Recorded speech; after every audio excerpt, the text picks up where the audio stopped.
Hey guys, welcome back to my channel. So I'm just going to get straight into it, and I'm starting off with the Fenty Beauty Pro Filter Instant Retouch Primer. This is just a little sample I got from Sephora, and while I'm working that into my skin, here are my lovely new subscribers getting a shout out in my video today. Every new subscriber gets a shout out in my upcoming videos as a way to say thank you for your support. So make sure you subscribe to my channel to see all my future videos and to, of course, get that shout out.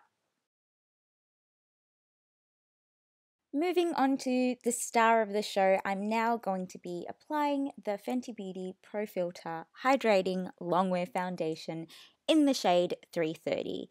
Now, once I dispense a couple of pumps onto the back of my hand, I like to dot it all over my face and then work it into my skin using the Fenty Beauty Precision Makeup Sponge. Now, I know this video is focusing on the foundation and the concealer, but I just want to touch on the Fenty Beauty makeup sponge a little bit and say something a little bit controversial. But personally, I find that this sponge is 10,000 times better than the Beauty Blender. Don't kill me for saying that, but seriously, it is more softer and it blends better. And for some reason, I feel like it absorbs less product than the Beauty Blender, so you're not wasting product or using more of it.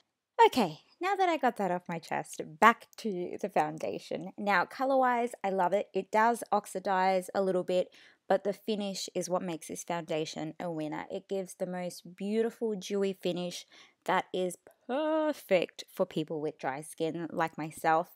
If you have oily skin, stay away from this foundation. You will look like a grease ball. But for my dry buddies out there, you will love this foundation. Concealer time now. This is the Fenty Beauty Instant Retouch Concealer in the shade 330. Now, Fenty Beauty has made the process of selecting your concealer shade so easy. If you're a certain number in the foundation, you'll be that exact number in the concealer too, which is so sick. I love the idea behind it. But just keep in mind, if you like to have a super highlighted under eye, you might want to go up a few shades.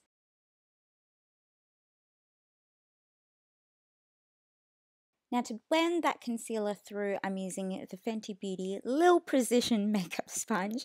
This actually comes in a duo with a more pointy edge and the slanted edge. I'm using the little slanted edge, and it's so much easier to blend your under eyes because you can really get under your eye and blend it well.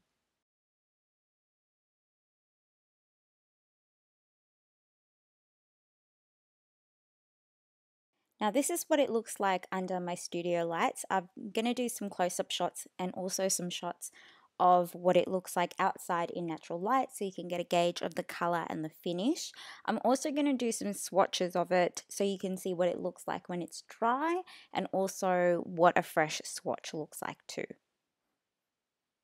So on the left, I've got the 330 in a dry swatch, and on the right, I've got the 330 concealer in a dry swatch.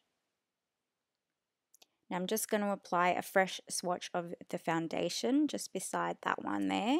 And you can see that there is a difference in the color. Once it dries, it does oxidize and get a little bit darker. So when you go in to buy this foundation or try it, just keep that in mind.